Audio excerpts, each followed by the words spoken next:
मैं आपको 3 से 4 महिलाओं के ऐसे नाम बता सकता हूं जो सांसद बनी और उन्हें सोना पड़ा, वो भी जानते हैं किसके साथ। मैं 3-4 नाम महिला के दे सकते हैं जो एमपी बने हैं, वो जाकर सोना पड़ा उनके साथ, मोदी के साथ। यही नहीं, एक नाम तो ऐसा भी है जो ठीक यही काम करके मिनिस्टर तक बन गई। एक मिनिस्टर बने सोकर। सुना आपने?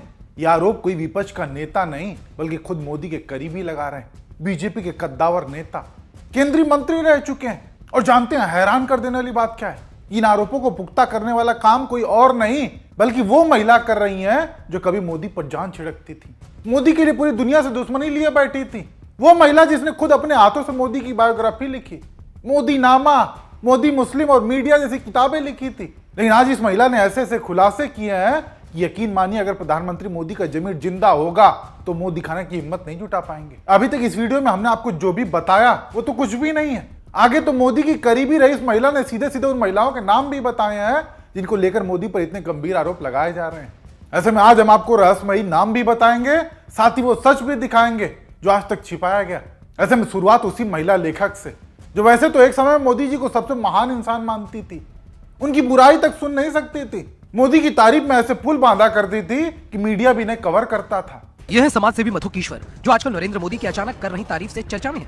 और यह है मानुषी.in वेबसाइट पर मधु कीश्वर का मोदीनामा। मोदीनामा की पहली 3 किश्तों में मोदी की तारीफ करने वालों के हवाले से मधु कीश्वर खुद भी मोदी का गुणगान कर रही है। सुना आपने? मोदी के बारे में एक शब्द भी बुरा नहीं सुन सकती थी, लेकिन आज खुद ऐसे ऐसे आरोप लगा रही हैं कि यकीन से भी परे है। 25 मार्च की रात मधु कीश्वर ने लंबा चौड़ा ट्वीट किया जिसमें एक एक करके वो सारी बातें बता दी कि आखिर क्यों मोदी के पीएम बनने के बाद उनसे दूरी बना ली। साथ ही उस महिला का नाम भी बताया जिनको लेकर मोदी पर इतने गंभीर आरोप लगाए जा रहे हैं। मधु कीश्वर लिखती हैं कि मैंने मई 2014 से ही जब से मोदी ने सत्ता संभाली तभी से उनसे दूरी बना ली थी। हालात ये थे कि जो किताब मोदी पर लिखी उसकी कॉपी भी खुद जाकर मोदी को नहीं दी बल्कि मोदी के पसंदीदा अफसर से भिजवा दी। सोचिए, इतना डर चुकी थी। खैर आगे ये इसकी वजह भी बताती हैं। लिखती हैं कि शुरू से इस संघ और सत्ता के अंदर ये बातें फैल रही थी कि कुछ महिलाओं को सांसद और मंत्री इसलिए बनाया गया क्योंकि मोदी की नजदीकी थी और इसी वजह से उन्होंने बहुत ही पहले सावधानी बरत ली। यही नहीं, हरदीप पुरी जैसे लोगों के बारे में भी बातें हो रही थी कि उन्होंने गुजरात के मुख्यमंत्री रहते हुए मोदी के लिए खास सेवाएं दी थी। लेकिन जैसे ही हरदीप पुरी और जयशंकर को कैबिनेट में शामिल किया गया ये चर्चाएं और बढ़ गई।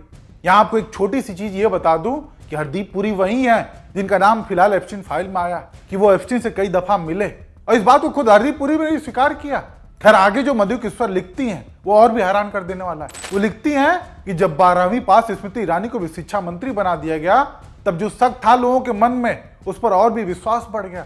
बाकी इसके बाद मानसी सोनी का मामला है जिसके बारे में चर्चाएं थी कि मोदी जी उससे चोरी छिपे मिलते थे, उस लड़की की जासूसी तक करवाई और उसकी कॉल रिकॉर्डिंग्स तक सामने आई, साथ ही साथ कुछ सीडी भी जिसका जिक्र मधु कीश्वर कर रही हैं।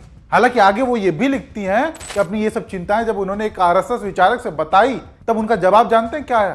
कि इससे तुम्हें इतना क्यों परेशान होना चाहिए, किसी की निजी जिंदगी से हमें क्या मतलब। सोचिए, ऐसे में वो आगे लिखती हैं कि मुझे भी लगता है कि नेताओं के निजी आचरण पर ध्यान देना जरूरी है क्योंकि ऐसे लोग जिनका इतना काला चिट्ठा पड़ा हो वो आसानी से ब्लैकमेल का शिकार हो सकते हैं। इसका मतलब समझ सकते हैं आप लोग। खैर वो आगे ये भी लिखती हैं कि जल्दी वो इसके बारे में सबूत भी पेश करेंगे। ऐसे में आप लोगों को उन सबूतों का भी इंतजार है जो इन आरोपों को और भी पुख्ता कर देते हैं।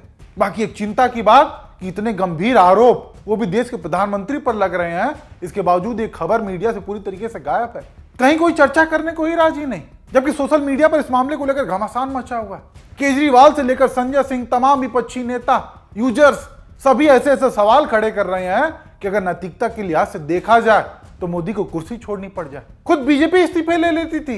एमजे अकबर याद होंगे आप लोगों को, मीटू को आरोप लगा था, इस्तीफा आ गया था, लेकिन आज खबर को ही दबाने की कोशिश की जा रही है। हालांकि ऐसे में सांसद है संजय सिंह, वो मधु कीश्वर की बातों को शेयर करते हुए लिखते हैं कि मोदी की बायोग्राफी लिखने वाली महिला खुद खुलासा कर रही है कि मोदी कई दशकों से महिलाओं का शोषण कर रहा है। कई महिलाओं को महत्वपूर्ण पद देने के बदले नरेंद्र मोदी ने उनका शोषण किया। कितनी महिलाओं की मोदी ने जासूसी करवाई। क्या हमारा देश एक महिला शोषण करने वाला चला रहा है? ऐसा आदमी प्रधानमंत्री पद पर कैसे रह सकता है? वाकई इन आरोपों ने बहुत ही गंभीर सवाल खड़े किए हैं जिस पर विचार करने की बहुत ज्यादा जरूरत है। और ऐसे में एक और यूजर है, उन्होंने बड़ा दिलचस्प ट्वीट किया। लिखते हैं कि बीती रात मधु कीश्वर ने जो लिखा है वो अगर किसी और देश में हुआ होता तो अब तक हंगामा मच गया होता।